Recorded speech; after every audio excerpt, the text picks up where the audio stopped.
Buenos días, el tema que vamos a impartir el día de hoy es sobre anatomía de la retina, en donde abordaremos principalmente los puntos anatómicos más importantes de la misma, ¿verdad? Sus capas y su irrigación, ¿verdad? Y diferentes puntos importantes que hay que tomar en cuenta.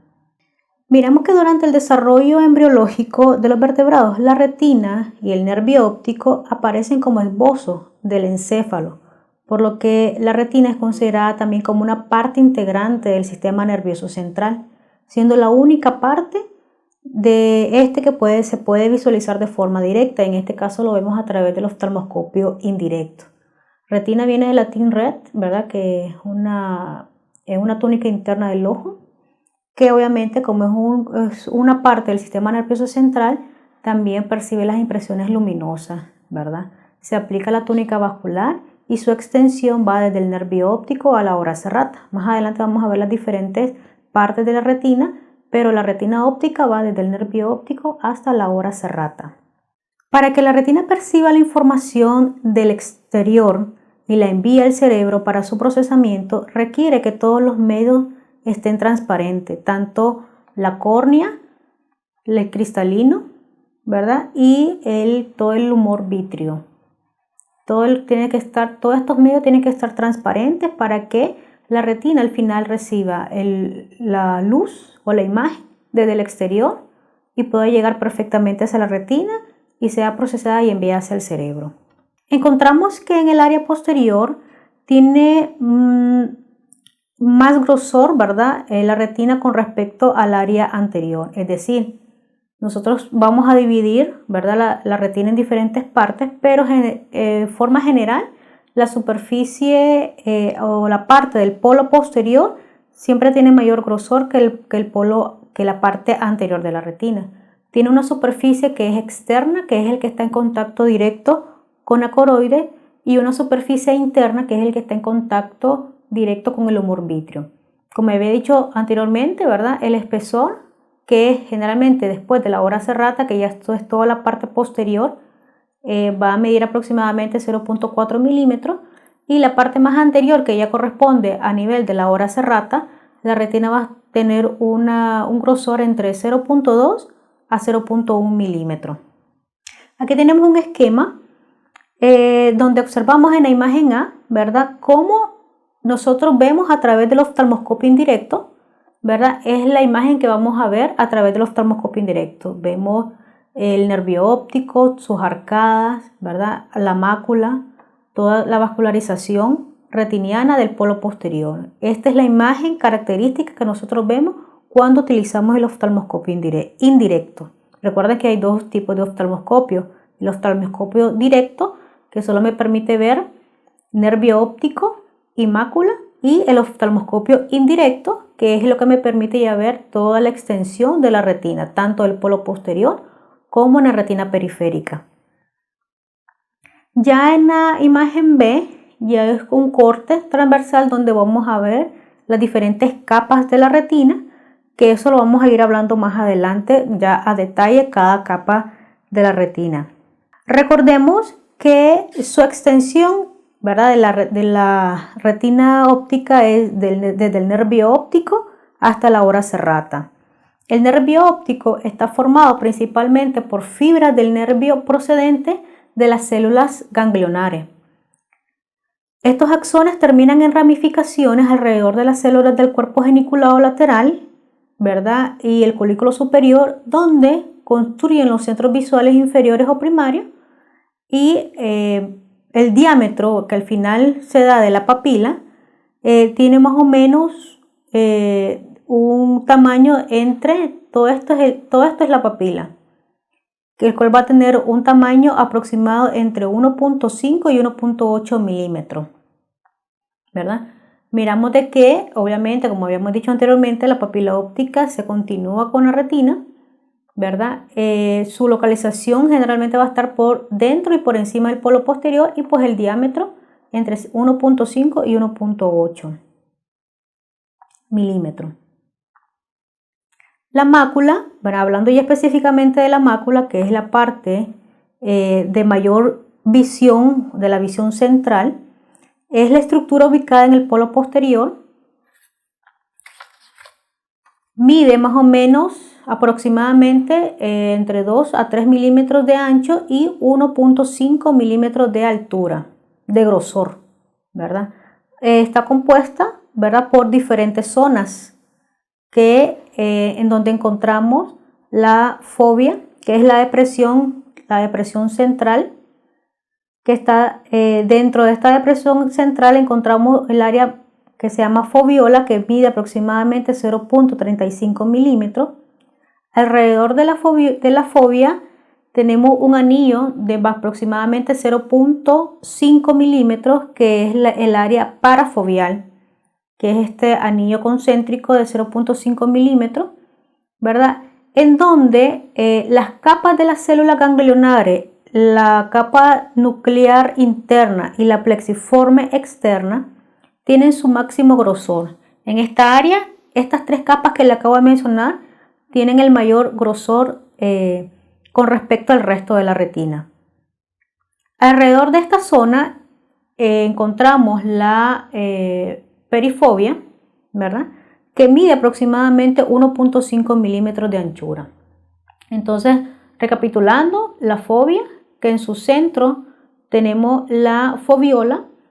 Luego tenemos una área concéntrica que se llama parafobia, que mide 0.5 milímetros, y el área mayor, ¿verdad?, más periférico, que es la perifobia, que ya mide aproximadamente 1.5 milímetros de anchura. Generalmente, bueno, en cuanto a la división, como habíamos dicho, la retina propiamente dicha se divide en tres zonas. La retina irídea, que cubre la parte posterior del iris, el cual se va a extender desde el orificio pupilar hasta la raíz del iris. Esta porción no es visual, igual que la retina ciliar, que esta se va a extender desde la raíz del iris hasta la ora serrata. Estas dos porciones de la retina no son ópticas, o sea, no tienen ninguna función visual. Ya posteriormente tenemos la retina óptica, que ya es como lo había mencionado antes, que va desde el nervio óptico hasta la ora serrata. Dentro de los puntos anatómicos relevantes, tenemos que la retina ecuatorial, que es la que concuerda justamente con el ecuador del globo ocular, el espesor va a variar según la zona. En el polo posterior, habíamos dicho anteriormente, el polo posterior es la parte central. Habíamos dicho que su grosor era de 0.4 milímetros. En el ecuador va a tener un grosor de 0.2 milímetros. Y en la retina más anterior o la parte más periférica de la retina, su grosor va a ser de 0.1 milímetros.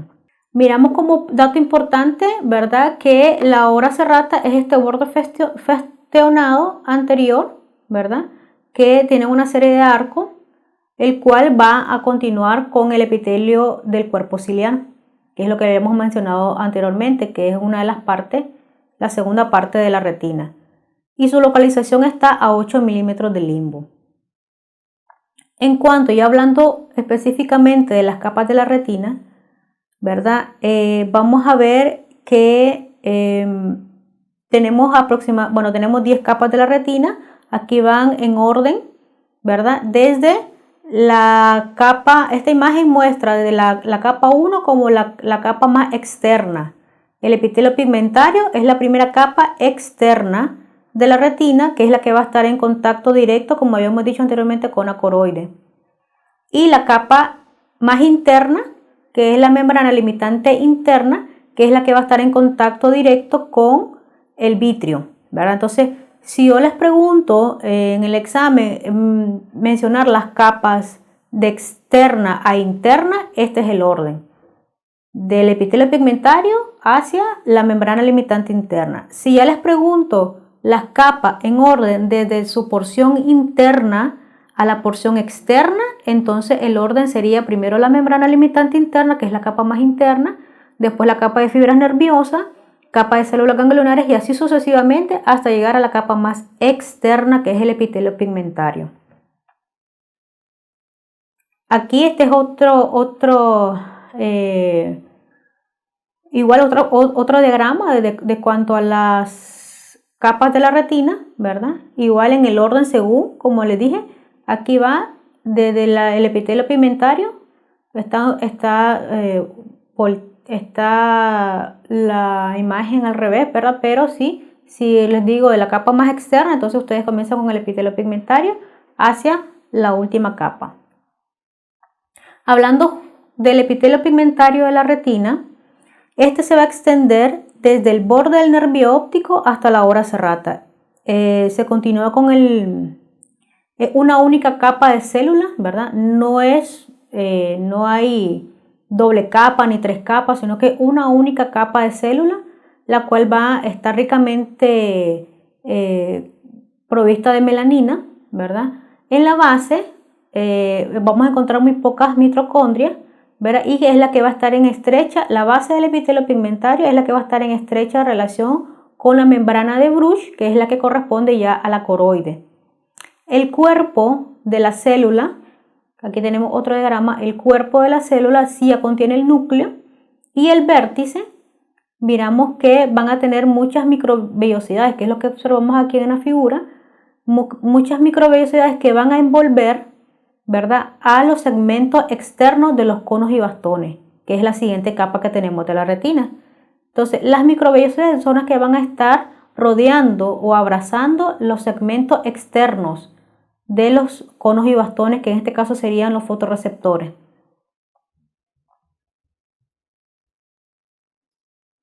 Hablando ya un poco de los conos y bastones, miramos de que son las células fotorreceptoras, o son llamadas células fotorreceptoras, que son las que van a establecer la sinapsis con otras células. En este caso, la sinapsis en este lugar con las células bipolares. El segmento externo, tenemos dos segmentos. El segmento externo, que es esta parte, este es de un cono y este es de un bastón. El segmento externo, que está provisto por aproximadamente 700 discos, que son estos que vemos en la figura, 700 discos, ¿verdad?, ocupados de pigmentos visuales. En la clase de fisiología de la retina vamos a ver la función de los pigmentos visuales. Entonces, en los pigmentos visuales lo encontramos en los discos del segmento externo de los fotorreceptores.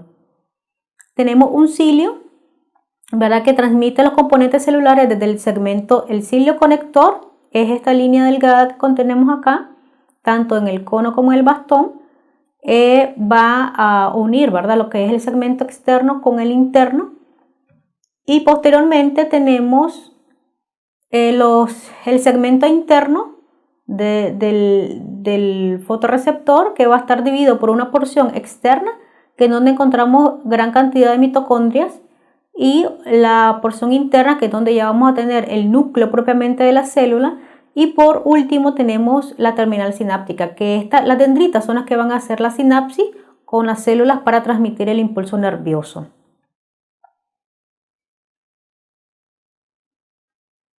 Poco más o menos de lo que habíamos hablado ya, que el cuerpo celular ya va a constar del núcleo del fotorreceptor y la fibra interna, que es la que hace la unión o la sinapsis con las células bipolares, con el axón del fotorreceptor hace sinapsis con las dendritas de las células bipolares en la capa plexiforme externa. Ahora, la capa limitante externa, que es esta que tenemos acá, aquí se encuentran las células de Müller. Eso es muy importante. Como característica de esa capa encontramos las células de Müller, que son las que le van a dar sostén a la retina. Luego tenemos la capa nuclear externa, ¿verdad?, que es esta zona de acá, en donde se encuentran los núcleos de los fotorreceptores. Entonces, la capa de la nuclear externa está provisto por los núcleos de los fotorreceptores. En la capa plexiforme externa, que es esta aquí, como ya hemos dicho anteriormente, es el área de sinapsis del axón del fotorreceptor con la dendrita de las células bipolares. Entonces, el sitio de la sinapsis es lo que llamamos o forman la capa plexiforme externa. En la nuclear interna es más que todo, lo forman los núcleos de las células bipolares. Esta es una célula bipolar el espacio o el área donde está conformado por el núcleo de la célula bipolar es lo que le conforma la capa nuclear interna. Además de eso tenemos células horizontales, células amacrinas y las células de Müller. En la capa plexiforme interna, que es esta que continúa acá, no es más que el sitio de sinapsis de los axones de las células bipolares con las dendritas de las células ganglionares. El sitio de unión, axón de la célula bipolar con las dendritas de las células ganglionares. El sitio de unión es la capa plexiforme interna. Ahora, la capa de células ganglionares está dada por los cuerpos o núcleos de la célula ganglionar, ¿verdad? Y por último tenemos la capa de fibras nerviosas, que no es más que la unión del axón de cada célula ganglionar. Su axón es la que forma parte de la capa de fibras nerviosas, que al final va a dar a formar las fibras del nervio óptico. O sea, las fibras del nervio óptico son más que los axones de las células ganglionares. La limitante interna se encuentra en las células de Müller también. Recordemos que es la que proporciona glucosa a las células nerviosas y almacena glucógeno. Esa es una de las principales funciones de las células de Müller, proporcionar tanto el glucógeno como glucosa, ¿verdad? a la célula nerviosa. Aquí ya terminamos las capas, ¿verdad? Y las características de cada capa. Ahora continuamos con la irrigación de la retina. La irrigación está dada por una doble, ¿verdad? Posee una doble irrigación en donde se va a dividir la irrigación que va a dar a las capas externas y la irrigación que da a las capas internas de la retina. Las capas externas va desde el EPR hasta la plexiforme externa. Todas esas capas se consideran como las capas externas de la retina y va a estar irrigada por la coriocapilar de la coroide. Y las capas internas de la retina, que es la que se consideran desde la nuclear interna hasta la limitante interna, va a estar irrigada por la arteria central de la retina y sus ramas. Recordemos, ¿verdad? La arteria central de la retina es una de las primeras ramas de la arteria oftálmica. Aquí vamos a hablar un poco más sobre la arteria central de la retina. Como ya he dicho, pues es la primera rama de la arteria oftálmica. Va a penetrar la porción medial inferior del nervio óptico más o menos a unos 12 milímetros por detrás del globo ocular y se va a extender hacia adelante hasta el disco óptico, donde se va a hacer una bifurcación en una rama superior e inferior y va a llegar y posteriormente ambas se dividen en nasal y temporal, para al final dar 4 ramas: una rama nasal superior, una rama nasal inferior, otra rama temporal inferior y otra rama temporal superior. Aquí anteriormente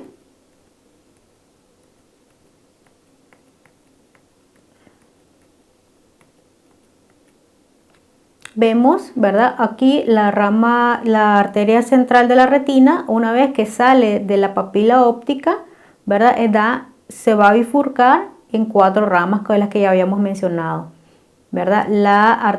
Aquí sería la arteria nasal superior, la arteria nasal inferior, la arteria temporal inferior y la arteria temporal superior. Ahora, por último, vamos a hablar sobre algo que es muy característico y muy común, ¿verdad? Que es el desprendimiento de vítreo posterior. Primeramente debemos saber que ocupa el 80% del volumen del ojo. O sea, todo esto es vítreo, que más o menos 80% del volumen del ojo. Es una matriz transparente formada por colágeno, ácido hialurónico y agua. Con el paso del tiempo, la cavidad vítrea presenta bolsillos, ¿verdad? Bolsillos y licuefacción. Por la degradación de la materia se va licuefactando el tejido Y obviamente entre más va pasando el tiempo, más grandes se van haciendo estos bolsillos y es mayor la licuefacción. Ahora, una serie de degradaciones de estas fibras dan lugar a la desestabilización, por tanto mayor movimiento del gel vítreo y por ende en algún movimiento más brusco que se dé del gel vítreo puede hacer desprendimiento de las zonas de adherencia. Ahora, ¿cuál es el riesgo o cuáles pueden ser los factores que puede ocasionar un desprendimiento de vítreo posterior?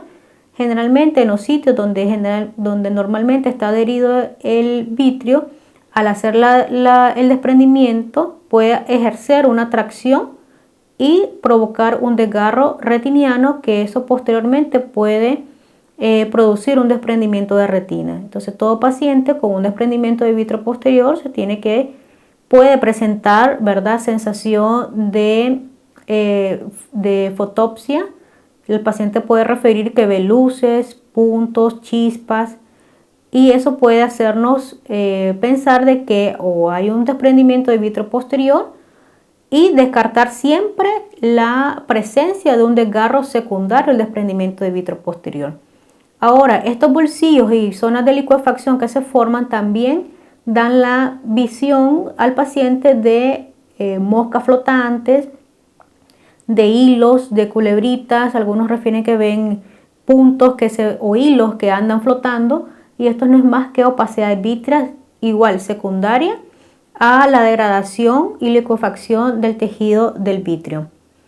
Hasta aquí todo el tema sobre los aspectos más importantes sobre la anatomía de la retina, ¿verdad? Principalmente conocer bien sus capas, más o menos saber en qué capa o cuáles son las características principales de cada capa, su irrigación, ¿verdad? Su extensión de la retina. Esto sería todo por el momento. Muchísimas gracias.